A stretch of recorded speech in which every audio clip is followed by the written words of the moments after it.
Hi all, welcome to my channel. இன்றைக்கி நம்ம பாலிசேஸ் fruit kosa அப்படின்ற பிளான்ட்டை பற்றி தான் பார்க்க போகிறோம். இந்த இலையை பார்த்திங்கன்னா அப்படியே சாப்பிட்லாம். நீங்கள் தாய்லாந்து, வியட்நாம் இந்த மாதிரி கண்ட்ரிலலாம் வந்து இந்த இலையை வந்து ஸ்பைஸியாக இருக்கணும் அப்படின்றதுக்காக சாஸில் டிப் பண்ணி சாப்பிட்றாங்க. அப்புறம் அவங்க ரெடி பண்ணுற கரீஸ்லாம் ஆட் பண்ணிக்கிறாங்க. அப்புறம் அப்படியே தண்ணியில் கொதிக்க வச்சுமே எடுத்துக்கிறாங்க. நாம் எப்படி எடுத்துக்கலான்னு பார்த்தீங்கன்னா, நம்ம சாலட்லாம் பண்ணும்போது நல்லா பொடியாக அரிஞ்சு மேலால் கார்னிஷ் பண்ணி சாப்பிட்லாம். அப்புறம் சிக்கன் கிரேவி, மட்டன் இதெல்லாம் செய்யும்போது கொத்தமல்லிக்கு பதிலாக இதை நல்லா பொடியாக கட் பண்ணி மேலே தூவிக்கலாம். டேஸ்ட்டுமே நல்லா இருக்குது. இந்த செடி பார்த்திங்கன்னா, இந்த இலையோட அழகை பார்த்து தான் நான் வாங்கிட்டு வந்து வச்சேன். அப்புறம் தான் இதனோட பெனிஃபிட்ஸ் தெரிஞ்சுட்டு ரொம்ப ஷாக்கிங்காக இருந்தது. அவ்வளோ ஹெல்த் பெனிஃபிட்ஸ் இருக்குதுல. இது ஹீமோக்ளோபின் இம்ப்ரூவ் பண்ணி கொடுக்கறதுனால நமக்கு வந்து அனிமியா வராது. அப்புறம் பார்த்திங்கனாக்கா இந்த இலையில் வந்து வாட்டர் கண்டென்ட் அதிகமாக இருக்கிறதுனால நம்ம பாடியை வந்து டீஹைட்ரேட் ஆகாமல் பார்த்துக்குது. இதில் உள்ள ப்ரோட்டீன் பார்த்திங்கன்னா பிரெயின் டெவலப்மெண்ட்டுக்கு வந்து நல்லா ஹெல்ப் பண்ணுது. நமக்கு டிமென்ஷியா அந்த மாதிரி பிரச்சனைலாம் ஏற்படாது. அப்புறம் இதில் உள்ள மினரல்ஸ் வந்து போன் அண்ட் டீத்தை வந்து நல்லா ஸ்ட்ரெங்தன் பண்ணுது. ஒரு எக்ஸலண்ட்டான பிளான்ட்னு சொல்லலாம் இது. இதில் உள்ள கார்போஹைட்ரேட் கண்டென்ட் பார்த்திங்கன்னா நம்மளை ஆக்டிவாக வச்சுக்கும். அப்புறம் ஆன்டிஆக்சிடென்ட்ஸும் நிறையவே இருக்குது. ட்ரை ஸ்கின் உள்ளவங்க இதை எடுக்கிறது வந்து ரொம்ப நல்லது. ஸ்கின்னை வந்து நல்லா ஸ்மூத்தாக வச்சுக்கும். இதை நீங்கள் எடுக்கும்போது ஃபேஸில் பார்த்திங்கன்னா அவ்வளோ சீக்கிரம் உங்களுக்கு ரிங்கிள்ஸ்லாம் வராது.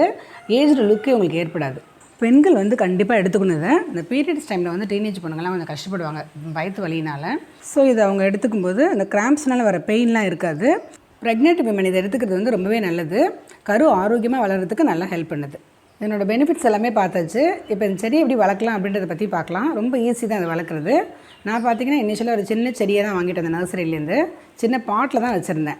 அப்புறம் பார்த்திங்கன்னா 2 monthsலேயே நல்லா க்ரோத் வந்துடுச்சு. நல்லா ஹைட் வரும். நான் குட்டி பாட்டில் தானே வச்சுருந்தேன். அதனால் ஒரு ஸ்டெம்மை உடச்சி நான் என்னோடய தோட்டத்தில் வச்சுட்டேன். அது பார்த்திங்கன்னா மீடியம் சைஸ் மரம் அளவுக்கே வந்துடுச்சு. நான் அப்பப்போ கொஞ்சம் ட்ரிம் பண்ணிகிட்டே இருப்பேன். ஏன்னா ரொம்ப ஹைட் வளர விடல நான் தோட்டத்துலேயும். பாட்லேயும் பார்த்திங்கன்னா நீங்கள் அப்பப்போ நல்லா ட்ரிம் பண்ணிங்கன்னா அழகாக நல்லா அடர்த்தியாக வளரும் உங்களுக்கு.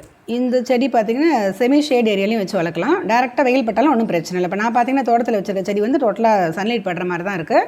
ஹெல்த்தியாக தான் இருக்குது செடி. இந்த லீஃப் எவ்வளோ அழகாக இருக்கும் அதே மாதிரி ஸ்டெம்லேயும் ஒரு பேட்டர்ன் இருக்கும். அதுவுமே பார்க்குறதுக்கு ரொம்ப அழகாக இருக்கும். மற்ற கண்ட்ரீஸில் யூஸ் பண்ணுற மாதிரி நம்ம நாட்டில் வந்து இன்னும் ஃபேமஸாக யூஸ் பண்ண ஆரம்பிக்கல ஃபுட்டில். அதனால் நீங்கள் உங்களுக்கு வந்து சாப்பாடில் யூஸ் பண்ண தயக்கமாக இருந்தது அப்படின்னாக்கா நீங்கள் கஷாயம்லாம் வைக்கும்போது 1-2 இலையை எதையும் பறித்து போட்டுக்கோங்க. நான் ரெகுலராக அப்படி தான் வந்து கன்சியூம் பண்ணுறேன். நல்லா ஹெல்த்தியாக ஃபீல் பண்ணுவீங்க. கண்டிப்பாக இந்த அழகான செடியை வச்சு வளருங்க.